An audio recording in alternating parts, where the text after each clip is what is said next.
एका वक्तव्यामुळे अख्खा महाराष्ट्राचं पेटून उठलाय. बरोबर. तर तू तुझं वक्तव्य मागे घेतलं पाहिजे असं मला वाटतंय. बघा, जो आहे इम्तियाज मनियर त्याने माफीनामा व्हिडिओ टाकला. भाई तो व्हिडिओ त्याने टाकलाच नाहीये. तो व्हिडिओ दुसऱ्याने शूट केलाय आणि त्यात त्याने कुठेही माफी मागितली नाही. आणि ज्या दबंग स्टाईलने एंट्री घेतली ना, हे सगळं आम्ही शाळेत करायचो की मी तुला मारल्यासारखं करेन आणि तू रडल्यासारखं करायचं. ये सब माफी नाही होत आहे बेटा. आणि तू माफी नाही मागितली.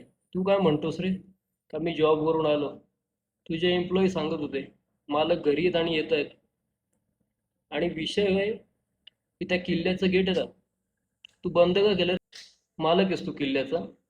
आता तू म्हणतोय की किल्ल्यामध्ये यायला कोणालाही बंदी नाही आणि किल्ला सगळ्यांसाठी उघडा आहे, पर्यटकांसाठी उघडा आहे. ते आहे, मग का बांधलं होतं रे किल्ल्याला दोरी? ती दोरी का तुझ्या नाड्याची होती? ती पॅन्टचा नाडा होता का तो? तू मला आतमध्ये बंद करून ठेवलंस, माझ्या फॅमिलीला बसवून ठेवलंस आणि आत्ता बोलतोय की प्रत्येकाला प्रसंग अवधान नसतं. अरे प्रसंग अवधानात माणूस एकदा बोलतो, दुसऱ्यांदा चूक करतो, तिसऱ्यांदा चूक करतो. अरे 10 वेळा तू छाती ठोकून बोलवता माझा किल्ला आहे, माझा किल्ला आहे. तुम्ही रत्नागिरीला जाऊन बघा, फोर्टला जाऊन बघा. बाई आता तुझी शेपूट तू कुठे घुसवलीस? तुला शांततेत सांगितलं होतं मी तेव्हा पण आम्हाला जाऊ दे. मी गेट उघडायला पण गेलो होतो. तुझे ते काम करणारे गेटच्या बाहेर असे सकीना, गदरमधली सकीना म्हणून गेटच्या इथे उभे होते. गेट खोलायचा नाही, गेट खोलायचा नाही. तुला हा विषय आंब्याचा वाटतो. अरे त्या माफीनामा व्हिडिओमध्ये तू स्वतः पण कबूल नाही केलं की तू चुकलायस. कळलं का? तू काय म्हणतोस त्यामध्ये मी दिलगिरी व्यक्त करतो. अबे कसली दिलगिरी व्यक्त करतोस? माफी माग, माफी. सरळ बोल की माझ्यामुळे कोणाला तरी दुखावलं गेलं. अरे माझी माफी नको मागूस. तू ज्या किल्ल्यामध्ये हगतोस, त्या किल्ल्याचे बुरुज पाडलेत. अरे बुरुज बांधायला कोण आलं होतं? ते बुरुज आधीपासून आहेत ना. तू त्याच्यामध्ये सपाटीकरण करतोस, तू माती भरतोस, तू ते गोदाम बनवलंयस तू, ज्या त्याच्या कोठार होती त्याला. कोणी दिले तुला याचे हक्क? तू गेट लावतोस, तू त्याच्यामध्ये आंबे उगवतो. अरे जागा तुझी असं तू म्हणतोयस, मी बोललो का तुला? मला माहिती होतं का ती जागा कोणाची आहे? आम्ही कशाला आलो होतो तिथे? फिरायला. फिरलो असतो आणि घरी गेलो असतो. तुला काय गरज होती त्याचा गेट बंद करायची? अरे या भारतात जेवढे किल्ले आहेत, जे छत्रपती शिवाजी महाराजांनी जिंकलेत ना, ते त्यांचेच आहेत. तू कोण आहेस बे? तू आहेस कोण? एवढं छाती टोक करून मग मला सांगत होता तू आत्ता तू जिथे उभा आहेस, गट सांगत होता आत्ता तू जिथे उभा आहे हा गट क्रमांक 82 आहे आणि त्याच्यावरती असं नाव आहे, तू जाऊन बघ. आणि मला नंतर विचारतो सातबाऱ्यावरती नाव टाकता येतं का, हे काय ते काय? तू का दूध पिता बच्चा आहे? अरे माफी तर तू मागितली ना, आणि तू दुसऱ्यांना काय सांगतो त्या गाववाल्यांना? ते गाववाले कसे आहेत माहिती आहे का? मेरी लाठी और मेरी भैंस.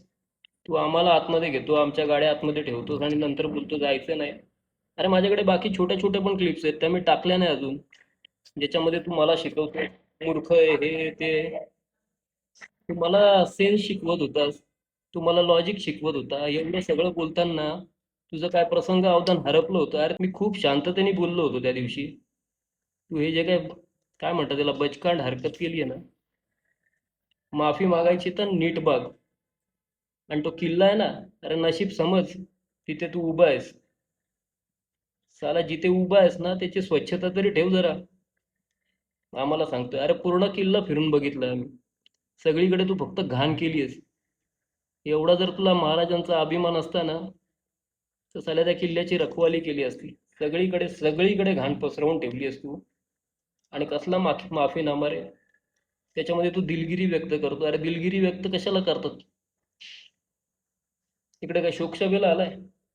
माफी माग ना, तोंडाने बोल ना की माझ्याकडून जे काय झालं ते चुकीचं झालं. मी कधी बोललो की सागर पवार सोबत जे वागलो ते मी चुकीचं वागलं त्यासाठी मी माफी मागतो? असं नकोच बोलूस. अरे महाराष्ट्राचे दैवत आणि सगळ्या किल्ल्यांचे मालक शिवाजी महाराज यांच्या किल्ल्यावरती तू घाण केलीस. ती घाण केल्याबद्दल महाराष्ट्राकडे माफी माग. तू माझ्याकडे काय माफी मागतोस? तू तोंडाने बोल ना. हा किल्ला आहे ना, हा किल्ला सगळ्यांसाठी ओपन आहे. तू आम्हाला सांगतोयस? अरे त्या किल्ल्याला गेट लावून ठेवली तुम्ही, लोक यायला घाबरतात तिथे. माझ्याच व्हिडिओच्या कमेंट खाली बघ, तुला 100 जण भेटतील का आम्ही गेलो होतो आणि घाबरलो. गव्हर्नमेंटनी 2025 मध्ये तुझं सगळं पाडलं होतं आणि तरी तू मला सांगतोस 2026ला 1 वर्षानंतर हा किल्ला माझा आहे, मालकी हक्काचा आहे, हे आहे ते आहे. कसला रे तुझा हक्क? आला होतास तू मोठा असा धूम मचवत. अख्खा व्हिडिओ आहे, अख्खा व्हिडिओ टाकलाय. तुला खोटं बोलताना लाज नाही वाटत का?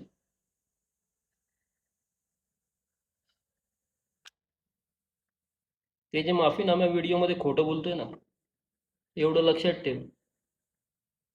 त्या सगळं सगळ्यांनी बघितलंय. तुझे हे मगरमच्छ असू आहे ना, तुला खूप महागात पडणार आहे. तुझ्या एवढी दम आहे ना बाई, तो किल्ला खाली कर. अरे 1960 किंवा त्याच्या आधी पण पकड, तेव्हापासून तुम्ही त्या जमिनीचा पैसा खाताय फुकटचा, लागवड करून करून. तुम्हाला मिळाली आहे जमीन, असं समजा आपल्याला मिळाली नशिबाने, तर तिथे साफसफाई ठेवायची करून तुम्ही तिथे घाण करतात. आणि मला त्या व्हिडिओमध्ये विचारतो का कोणाला आम्ही त्रास दिला का काय दिला का? अरे माझ्यासोबत आलेले पर्यटक पण घाबरलेले होते, कळलं का? ते स्वतः घाबरलेले होते.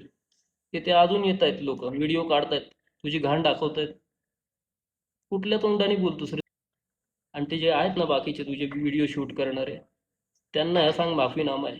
माफीनामा काय असतो ना, त्याच्यामध्ये माफी शब्द पण यावा लागतो, त्या तोंडावर पण दिसावं लागतं. आणि आवाजाचं सांगू नको, आवाज सगळ्यांचाच मोठा असतो.